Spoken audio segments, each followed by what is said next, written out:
Hi guys, welcome to Comfort Life channel. I am so happy to see you here today. In this video we're talking about your toothpaste, actually about how toxic your toothpaste might be. So let's take this video as a safe toothpaste guide.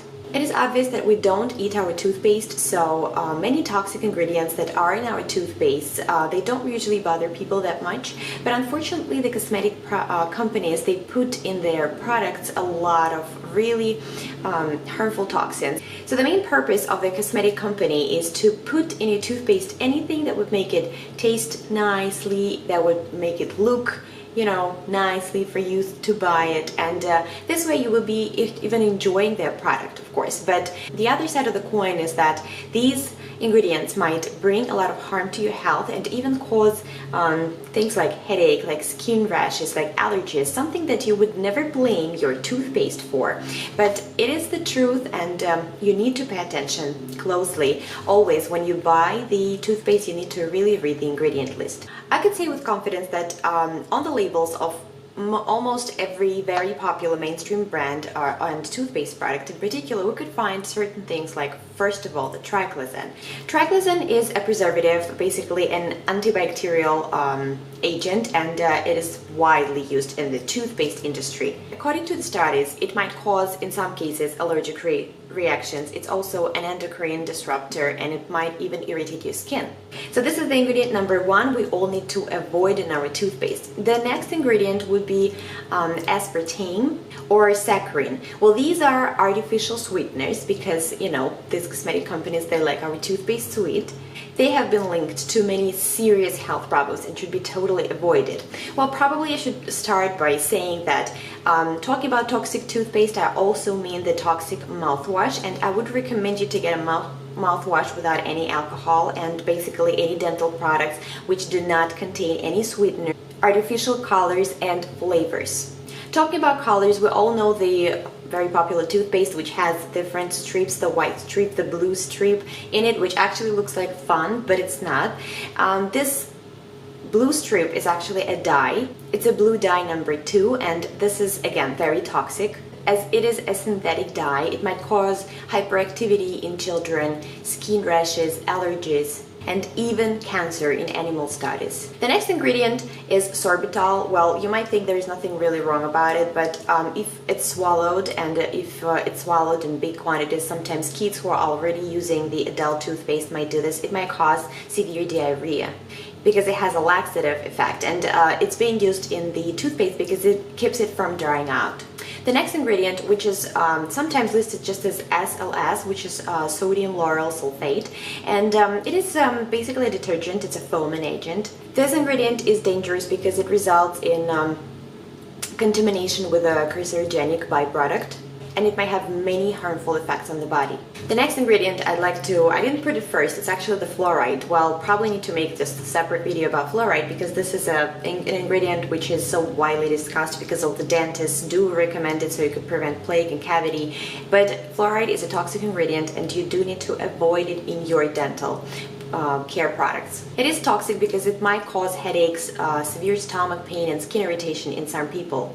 There is even the term fluorosis, which means it's the discoloration and the spots on your teeth. And actually, in fact, the FDA requires now the companies using fluoride to put a warning on their product label. So this would be like a poison warning. So imagine, this is definitely a toxic ingredient. There is a network which is called Fluoride Alert. It actually educates people on true dangers of fluoride, because sometimes fluoride water is even recommended for the small babies to drink so they have their healthy teeth, but please by all means don't do that. The next ingredient I'd like to talk about is Carrageenan. It's actually the ingredient that's extracted from the red seaweeds. It's a thickening agent, ulcer stabilizer, also cause the digestion problems and the skin rashes. So this list of harmful ingredients is rather full because these are like the main ones, but it's not really limited.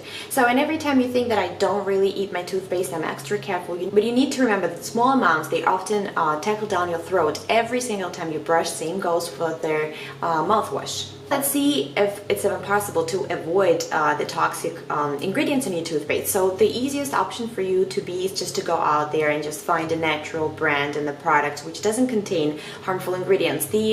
Probably the disadvantage of this would be is that the natural toothpaste, they always pretty much come in smaller tubes and they cost a lot more, like over $5. I always recommend to look into the EWG skincare database, because you can find all kind of products in there. You could put in a specific product and see how dangerous it is, how toxic it is. I believe it's from 1 to 10, and this would also list all the other ingredients that's in the product that might be alerting. And I need to just empathize it. Even though the brand looks natural, it costs a lot, and it says like in huge letters, it's a natural product, you can trust us, I would still recommend to read the ingredient list, because many natural products, the companies and the brands, they're being bought by giant companies with lower standards. For instance, the Shea Moisture brand, which I used to use pretty much pretty often, it has been bought by the Dove company, and I am really doubtful if I'm ever going to be going to use this product again. Besides the cosmetic industry as well as the food industry, it's a very tricky business, and sometimes, for instance, everybody knows that SLS ingredient, when you just see it, you don't want to buy that product. So they try to change the name so it doesn't look exactly the same way, and it's actually puzzles the consumer. Well, just a quick example, again, with the sodium lauryl sulfate, it could be listed as sodium dodecyl sulfate, lauryl sodium sulfate, and then lauryl sulfate sodium salt. So this is pretty much, it changes the game, right? You think that it's a different ingredient, not that bad. So that's why you do need to be educated on the one hand, and on the other hand, you could always rely on the DIY products, because people think that if the toothpaste doesn't have that extremely minty, pepperminty, taste, it's not gonna make your teeth and breath clean and fresh. But that's not the case, really. You just need to be a little more creative, and the natural DIY product doesn't even cost you that much. You do know what you have in your, in your jar of a natural toothpaste or toothpaste powder, and the powder is actually also as effective as the toothpaste. Besides, you could always experiment and see what works exactly for your teeth. For instance, you have sensitive teeth or you have sensitive gums. I already have several videos on my channel where I talk about natural dental care, so you could check on them, and I will also make the videos with really great recipes for toothpaste, which could be good even for the children. So as far as the natural product, as far as natural things you could use, the easiest would be the sea salt, but a good quality natural sea salt. I'm not talking about table salt, and if you do have one in your house, please just throw it away. Don't consume it, don't use it for anything pretty much, because it's a highly processed product. But basically, sea salt is very good for your hygiene routine, for your dental health, because people who have sensitive gums, they swear by it. You could even use it before brushing your teeth or right after, or you could just brush your teeth with sea salt in the middle of the day, or just do one brushing with sea salt. So that's as simple as it is. Another ingredient is pretty popular, is the baking soda, but with baking soda, I would say it has whitening effect, right? And actually, every time you brush your teeth with baking soda, you do feel that your teeth is like crystal clean. That's what I feel. And baking soda shouldn't be used for people with sensitive teeth for a long time, and especially if you see that your teeth has become sensitive, I would also recommend you to stop using it, or use it every other day. If you decide to use it for whitening effect, just use it straight for like a couple of weeks, but then you do need to give it a break. If you want to make this recipe, actually baking soda is believed to be not that gentle, but it is gentle. It's a lot more gentle than many of the whitening toothpaste, of course. If you want to make it even better, you could mix it a little with coconut oil. This way it's gonna make it, even the toothpaste, it's gonna look like a toothpaste, feel good. And coconut oil has great antibacterial properties. People do brush their teeth just with coconut oil, and don't forget about coconut oil pooling in them. Wonderful properties, whitening properties, and really good for your teeth and gums would be brushing your teeth with charcoal, and also food grade hydrogen peroxide. It's really very gentle for your teeth. You can come up with some tooth powder, adding some herbs. They're very beneficial because they have really healing properties, especially if you have problems with your gums. So I really hope you guys like this video. So the main purpose of this video was just to bring your attention to this matter that the toothpaste could be toxic, even though it's not food and you don't eat it.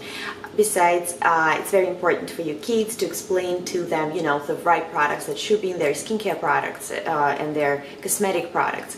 Also, again, I want to bring your attention to the DIY method, which actually solves many problems. And as far as skincare, many people don't really trust it, especially if they have some acne or sensitive skin. I understand that. Skincare is a little more complicated if we're talking about DIY recipes, but toothpaste and tooth powders are probably the easiest thing you could do for your health, and the healthiest, of course.